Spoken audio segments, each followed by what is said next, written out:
அந்த தொழில் செய்யக்கூடிய தொழிலாளர்கள்லாம் ஒருங்கிணைந்து நம்முடைய மாண்புமிகு தமிழ்நாடு முதலமைச்சரிடத்தில் கோயம்புத்தூரில் தங்க நகைகள் செய்வதற்கு ரொம்ப ஃபேமஸ் பெற்ற அதிக தொழிலாளர் இருக்கிற பகுதி.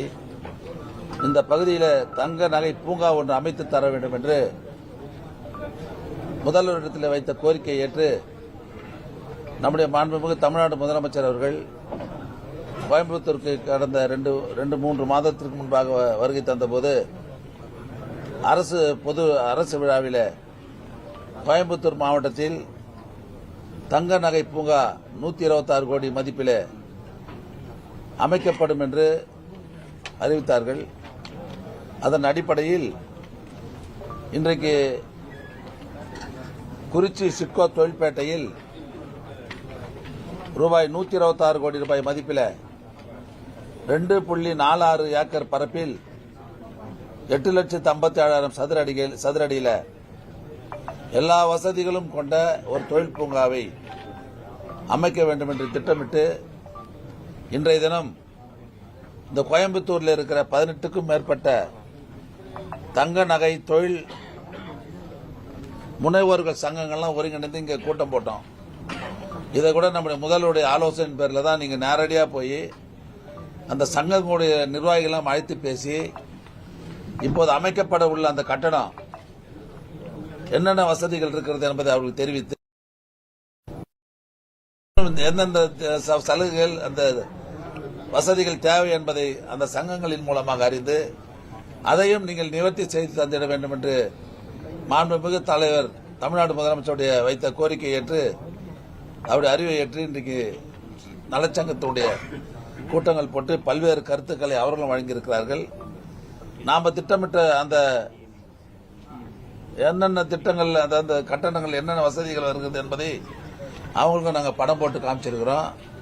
அதில் ஒட்டுமொத்த சங்கங்களும் மிகச்சிறப்பாக அமைக்கப்பட்டிருக்கிறது. இன்னும் 1-2 சில கோரிக்கைகளை சொல்லியிருக்கிறாங்க. அதையும் நம்முடைய முதல்வருடைய கவனத்திற்கு கொண்டு சென்று அந்த கோரிக்கையும் நிறைவேற்றப்படும் என்பதை இந்த நிகழ்ச்சியிலே நான் தெரிவித்துக் கொள்ள விரும்புகிறேன். இது இந்தியாவிலே மிக சிறந்த பூங்காவாக இந்த பூங்கா அமைக்கப்பட இருக்கிறது என்பதை நான் தெரிவித்துக் கொள்கிறேன். அது மட்டும் இல்லாமல் இந்த கோயம்புத்தூர் மாவட்டம் மட்டும் நம்முடைய அரசு பொறுப்பேற்ற பல்வேறு திட்டங்களை நாம் செய்திருக்கிறோம்.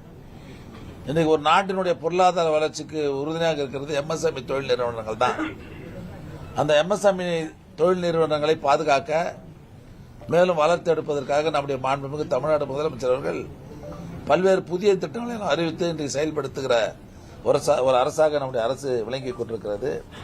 இந்த 4 வருஷத்தில் மட்டும் 5 வகையான சுய வேலைவாய்ப்பு திட்டங்களில் இந்த கோயம்புத்தூர் மாவட்டத்தில் மட்டும் 69 கோடி 55 லட்சம் ரூபாய் மானியம் தந்து 316 கோடி 54 லட்சம் ரூபாய் வங்கிக் கடன் வாங்கி தந்து 1568 தொழில் முனைபவர்கள் புதியதாக உருவாக்கப்பட்டிருக்கிறார்கள் என்பதையும் நான் தெரிவிக்க விரும்புகிறேன். அது மட்டும் இல்லாத 10 வகையான மானியங்கள் இருக்கிறது இந்த எம்எஸ்எம்இல. அது மட்டும் நம்ம கோயம்புத்தூர்ல 202 தொழில் முனைவர்களுக்கு 134 கோடி 27 லட்சம் ரூபாய் மானியமாக வழங்கப்பட்டிருக்கிறது என்பது நான் தெரிவித்துக் கொள்கிறேன். அது மட்டும் இல்லாத இப்ப நம்ம இந்த 4 வருஷத்தில் நிறைவேற்றப்பட்ட திட்டங்கள் கோயம்புத்தூர்ல மட்டும் சின்ன வேடம்பட்டியில 5 கோடி 69 லட்சம் ரூபாய் மதிப்பில் அலுமினியம் டை காஸ்டிங் குழுமம் அமைக்கப்பட்டிருக்கிறது. அது கடந்த 10/6/2024 அன்று முதல் இன்று இயங்கி வருகிறது. அதே போல அப்பநாயக்கன்பட்டி புதூரில் 4 கோடி மதிப்பில் பிளாஸ்டிக் மறுசுழற்சி குழுமம் அமைக்கப்பட்டு கடந்த 23/2/2023 முதல் இயங்கி வருகிறது. வெள்ளலூர்ல 4 கோடி 44 லட்சம் ரூபாய் மதிப்பில் அச்சு வார்ப்பு குழுமம் அமைக்கப்பட்டு கடந்த 25/3/2025 முதல் இயங்கி வருகிறது. கள்ளபாளையம் மோப்பேரிபாளையம் ஆகிய 2 இடங்களில் கொசியா தனியார் தொழில்பேட்டை 44 கோடி 32 லட்சம் ரூபாய் திட்ட மதிப்பில் இன்றைக்கு அமைக்கப்பட்டு வருகிறது. குறிச்சி சிட்கோ தொழில்பேட்டையில் ரூபாய் 22 கோடியே 20 லட்சம் ரூபாய் திட்ட மதிப்பீட்டில் 1.49 ஏக்கர் பரப்பில் 618 தொழிலாளர்கள் தங்கும் வகையில் தொழிலாளர் தங்கும் விடுதி கட்டப்பட்டு இன்னைக்கு தொழிலாளர் அந்த விடுதி திறந்து வைக்கப்பட்டிருக்கிறது. நம்முடைய முதல்வர் தான் அதை தொடங்கி வச்சாங்க. அது இல்லாம 8,80,00,000 ரூபாய் மதிப்பில் பொள்ளாச்சி கயிறு குழுமம் அமைக்கும் பணி வேகமாக நடைபெற்றிருக்கிறது. வருகிற ஜூலை மாதம் அது திறந்து வைக்கப்பட இருக்கிறது என்பதை நான் தெரிவித்துக் கொள்ள விரும்புகிறேன். சவளம்பாளையத்தில் 18,06,00,000 ரூபாய் மதிப்பில் கொசிமா தனியார் தொழிற்பேட்டை பணிகள் நடைபெற்று வருகிறது. இன்னும் 2 மாசத்துக்குள்ள அது பணிகள் முடிந்து அதுவும் திறந்து வைக்கப்பட இருக்கிறது என்பதை தெரிவித்துக் கொள்கிறேன். கிட்டாம்பாளையத்தில் 2006-11 நாங்கள் தான் அந்த இடத்தை வாங்கினோம். இந்த மாவட்டத்தினுடைய அமைச்சராக இருந்த பொங்கலூர் பழனிசாமி அவர்கள் தான் அதுக்கு முயற்சி எடுத்தார். அது அப்படியே கடப்பில் போட்டாங்க. நம்ம அரசு வந்ததுக்கப்புறம் 24,61,00,000 ரூபாய் மதிப்பில் பேரறிஞர் அண்ணா கூட்டுறவு தொழிற்பேட்டை இறுதிக்கட்ட பணி ஜூன் மாதத்திற்குள் முடிக்கப்பட்டு அதிலையும் பல்வேறு நூற்றுக்கணக்கான தொழிற்கூடங்கள் வர ஆவணம் செய்யப்பட்டிருக்கிறது என்று நான் தெரிவித்துக் கொள்கிறேன். குறிச்சி சிட்கோ தொழிற்பேட்டையில் ரூபாய் 14,85,00,000 ரூபாய் திட்ட மதிப்பீட்டில் 7,94,00,000 மானியத்துடன் மின் வாகன மோட்டார் பரிசோதனை மையம் அமைக்கும் பணி தொடங்கப்பட இருக்கிறது என்பதை நான் தெரிவித்துக் கொள்கிறேன். ஆக இந்த 4 வருஷத்தில் நம்ம கோயம்புத்தூர் மாவட்டத்துக்கு மட்டும் இவ்வளவு பணிகளை திராவிட முன்னேற்ற கழக அரசு மாண்புமிகு தமிழ்நாடு முதலமைச்சர் அவர்கள் செய்து தந்திருக்கிறார்கள் என்பதை பெருத்த மகிழ்ச்சியோடு நான் தெரிவித்துக் கொள்கிறேன். ஆக இன்றைக்கு இந்த தங்க நகை பூங்கா என்பது இந்த கோயம்புத்தூருக்கு மிகப்பெரிய தொழில் வளர்ச்சி பெற்ற மாவட்டமாக இருந்தாலும் இந்த மாவட்டத்திற்கு ஒரு பெரிய பெருமையை சேர்க்கக்கூடிய அளவிற்கு இந்த பூங்கா அமையப்பட இருக்கிறது என்பதை நான் மகிழ்ச்சியோடு தெரிவித்துக் கொள்கிறேன். இது எவ்வளவுக்கு எவ்வளவு வேகமாக இந்த பணியை முடித்து அந்த சங்கங்களுக்கு ஒப்படைக்க முடியுமோ அந்த அளவிற்கு வேகப்படுத்தி விரைவில் ஒப்படைக்கப்படும் என்பதை நான் தெரிவித்துக் கொள்கிறேன். அது மட்டும் இல்லாத சங்கத்தினுடைய நிர்வாகிகள்லாம் நல்லா வந்திருக்குது. சில சின்ன சின்ன கோரிக்கைகள் சொல்லியிருக்கிறாங்க. அதையும் முதல்வரிடத்தில் கவனத்தில் கொண்டு சென்று நிச்சயமாக அது நிறைவேற்றப்படும் என்பதை நான் தெரிவித்துக் கொள்கிறேன். நன்றி, வணக்கம். இது ஒரு வருஷத்து எப்படியும் 18 மாசம் 18 மாசம் ஆகும். 12 மாசம். ஆல்ரெடி இந்த ஜாப் ஒர்க்ஸ் பண்ணக்கூடிய லேட் ஒர்க் பண்றவங்க கூட தனியா தொழிற்பேட்டை கேட்டே இருக்காங்க.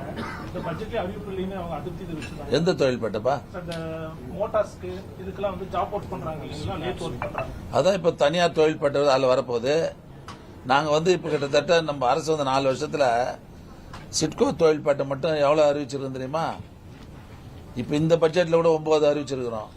24 தொழிற்பேட்டையை 4 வருஷத்துல அறிவிச்சு இன்னைக்கு எல்லா தொழிற்பேட்டையும் வேகமாக இன்றைக்கு 239.54 ஏக்கர் பரப்பில் 209,39,00,000 ரூபாய் மதிப்பில் 6 தொழிற்பேட்டைகள் பணி இப்ப நடந்துட்டு இருக்குது. போன வருஷம் அறிவிச்சது.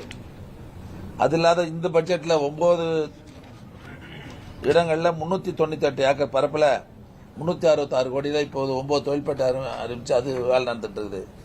ஏற்கனவே இப்ப 4 வருஷத்துல மொத்தம் பாத்தீங்கன்னா 365 கோடி ரூபாய் மதிப்பில் 621 ஏக்கர் பரப்பில் 13 தொழிற்பேட்டைகள் நாங்க ஆரம்பிச்சு இப்ப தொடங்கி வச்சு தொழிற்சாலை வந்திருக்குது. இவ்வளவு வேலை இந்த 4 வருஷத்துக்கு பண்ணிருக்கிறோம். இப்ப இந்த கொசிமா இப்ப தொழிற்பேட்டை தனியார் அது போட போறாங்க. ஆமா, அதுல போட போறோம். தனியார் அவங்க கேட்டாங்க, அதுக்கு நாங்க வேண்டிய வசதிகள்லாம் செய்து தந்துருக்கிறோம். அதுல அதை எடுத்து வந்துருவாங்க. மின் கட்டணம் அதிகரிச்சிருக்காங்க. டிஃபென்ஸ் கார்டு நாங்க மின் கட்டணத்துல ஏற்கனவே 25% 10% குறைச்சி 15% ஆக்கியிருக்கிறோம். பீக் அவர் சார்ஜ் எல்லாம் இது பண்ணிருக்கோம். பாத்தீங்களா, கிட்டத்தட்ட இந்த 2 வருஷத்துல மட்டும் 500 கோடி ரூபாய் எம்எஸ்எம்இக்காக நாங்க பணம் கட்டியிருக்கிறோம். போன கூட்டத்தில் கூட நான் போன செய்தியாளர் சந்திப்போடு நான் சொல்லியிருக்கிறேன்.